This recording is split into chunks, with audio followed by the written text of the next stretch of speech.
Hello, everyone. Welcome to episode 3 of Chapter 1 Read-Alouds. Today, I thought I'd appeal to our Harry Potter fans by reading an excerpt, or Chapter 1, from The Alchemist by Michael Scott. So those of you who do not know anything about Harry Potter, Nicholas Flamel was a character, sort of character, in the Harry Potter books. And so this particular series, The Alchemist, is the first book in the series, and it follows Nicholas Flamel, or the mystery behind him. The truth: Nicholas Flamel's tomb is empty. The legend: Nicholas Flamel lives. Nicholas Flamel is the greatest alchemist to ever live. The records show that he died in 1418. But what if he's actually been making the elixir of life for centuries? The secrets of eternal life are hidden within the book he protects, the Book of Abraham the Mage. It's the most powerful book that has ever existed, and in the wrong hands, it will destroy the world. And that's exactly what Dr. John Dee plans to do when he steals it. There is one hope. If the prophecy is true, Sophie and Josh Newman have the power to save everyone. Now they just have to learn to use it. So once again, if you are a fan of Harry Potter, you will definitely love this particular series. And in both the 500 building and the middle school, we have all of the books in the series. So again, I'm going to read you chapter 1 of The Alchemist. After I'm done reading, you can check down below if you want to put a hold on the book for when we eventually return to school. I'm also going to put a link for the author's webpage or some other ways that you can read it online, both by audiobook and e-reader. Okay? Here we go. Chapter 1. Okay, answer me this. Why would anyone want to wear an overcoat in San Francisco in the middle of summer? Sophie Newman pressed her fingers against the Bluetooth earpiece as she spoke. On the other side of the continent, her fashion-conscious friend Elle inquired matter-of-factly, what sort of quote? Wiping her hands on the cloth tucked into her apron string, Sophie moved out from behind the counter of the empty coffee shop and stepped up to the window, watching men emerge from the car across the street. Heavy black wool overcoats. They're even wearing black gloves and hats and sunglasses. She pressed her face against the glass. Even for this city, that's just a little too weird. Maybe they're undertakers, Elle suggested, her voice popping and clicking on the cell phone. Sophie could hear something loud and dismal playing in the background. Lacrimosa, maybe, or a Morpheus. Elle had never quite gotten over her goth phase. Maybe, Sophie answered, sounding unconvinced. She'd been chatting on the phone with her friend when, a few moments earlier, she'd spotted the unusual-looking car. It was long and sleek and looked as if it belonged in an old black-and-white movie. As it drove past the window, sunlight reflected off the blacked-out windows, briefly illuminating the interior of the coffee shop in warm, yellow-gold light, blinding Sophie. Blinking away the black spots dancing before her eyes, she watched as the car turned at the bottom of the hill and slowly returned. Without signaling, it pulled over directly in front of the small bookshop right across the street. Maybe they're mafia, Elle suggested dramatically. My dad knows someone in the mafia, but he drives a Prius, she added. This is most definitely not a Prius, Sophie said, looking again at the car and the two large men standing on the street bundled up in their heavy overcoats, gloves, and hats, their eyes hidden behind overlarge sunglasses. Maybe they're just cold, Elle suggested. Doesn't it get cool in San Francisco? Sophie Newman glanced at the clock and thermometer on the wall over the counter behind her. It's 2:15 here and 81 degrees, she said. Trust me, they're not cold. They must be dying. Wait, she said, interrupting herself. Something's happening. The rear door opened and another man, even larger than the first two, climbed stiffly out of the car. As he closed the door, sunlight briefly touched his face and Sophie caught a glimpse of pale, unhealthy-looking gray-white skin. She adjusted the volume on the earpiece. Okay, you should see what just climbed out of the car. A huge guy with gray skin. Gray. That might explain it. Maybe they have some type of skin condition. I saw a National Geographic documentary about people who can't go out in the sun, Elle began, but Sophie was no longer listening to her. A fourth figure stepped out of the car.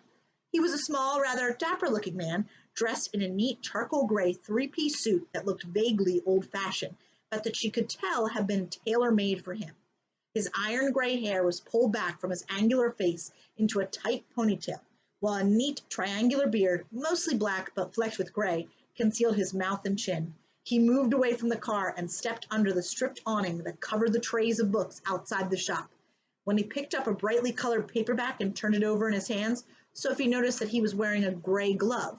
A pearl button at the wrist winked in the light. "They're going into the bookshop," she said into her earpiece. "Is Josh still working there?" Elle immediately asked. Sophie ignored the sudden interest in her friend's voice. The fact that her best friend liked her twin brother was just a little too weird. "Yeah, I'm going to call him to see what's up. I'll call you right back."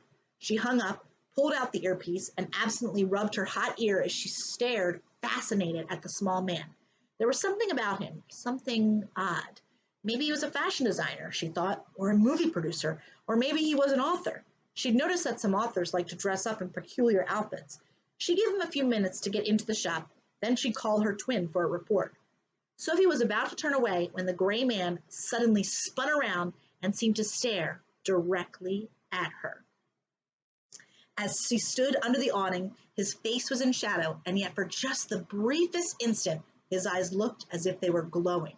Sophie knew, just knew, that there was no possible way for the small gray man to see her. She was standing on the opposite side of the street, behind a pane of glass that was bright with reflected early afternoon sunlight. She would be invisible in the gloom behind the glass.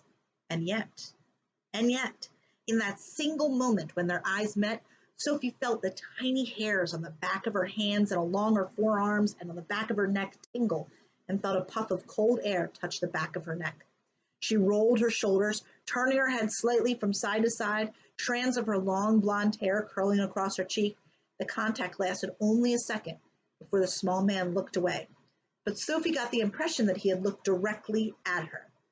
In the instant before the gray man and the three overdressed companions disappeared into the bookshop, Sophie decided that she did not like him.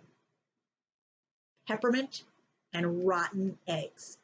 That is just vile. Josh Newman stood in the center of the bookstore cellar and breathed deeply. Where were those smells coming from? He looked around at the shelves stacked high with books and wondered if something had crawled in behind them and died. What else would account for such a foul stink? The tiny, cramped cellar always smelled dry and musty, the air heavy with the odors of parched curling paper, mingled with the richer aroma of old leather bindings and dusty cobwebs. He loved the smell. He always thought it was warm and comforting, like the scents of cinnamon and spices that he associated with Christmas. Peppermint. Sharp and clean, the smell cut through the close cellar atmosphere. It was the odor of new toothpaste or those herbal teas his sister served in the coffee shop across the road. It sliced through the heavier smells of leather and paper, and was so strong that it made his sinuses tingle. He felt as if he was going to sneeze at any moment. He quickly pulled out his iPod earbuds. Sneezing with headphones was not a good idea. Made your ears pop. Eggs. Foul and stinking. He recognized the sulphurous odor of rotten eggs. It blanketed the clean odor of mint, and it was disgusting. He could feel the stench coating his tongue and lips, and his scalp began to itch as if something were crawling through it. Josh ran his fingers through his shaggy blonde hair and shuddered. The drains must be backing up. Leaving the earbuds dangling over his shoulders, he checked the book list in his hand, then looked at the shelves again. The complete works of Charles Dickens, 27 volumes, red leather binding. Now where was he going to find that? Josh had been working in the bookshop for nearly 2 months and still didn't have the faintest idea where anything was. There was no filing system, or rather, there was a system, but it was known only to Nick and Perry Fleming, the owners of the small bookshop.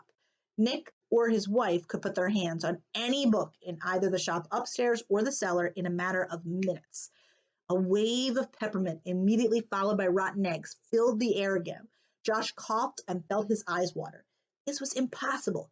Stuffing the book list into one pocket of his jeans and the headphones into the other, he maneuvered his way through the piled books and stacks of boxes, headed up for the stairs. He couldn't spend another minute down there with the smell. He rubbed the heels of his palms against his eyes, which were now stinging furiously. Grabbing the stair rail, he pulled himself up. He needed a breath of fresh air or he was going to throw up. But stranger, the closer he came to the top of the stairs, the stronger the odors became. He popped his head out of the cellar door and looked around. In that instant, Josh Newman realized that the world would never be the same again. So very much like the beginning of Harry Potter, there's some magic in there, but they don't realize that it is magic. So if you enjoyed that chapter, make sure that you read the whole book. If you're into magic, if you love fantasy, you will love The Alchemist. And that's only the first book in the series of books. If you want to put a hold on it, right down below, you will see links to put a hold on it, either in the 500 building or in the middle school. And then, of course, a link to the author's page, as well as some other places to read it, whether audiobook or on an e-reader. That's it for episode 3 of Chapter 1 Read-Alouds. See you next time.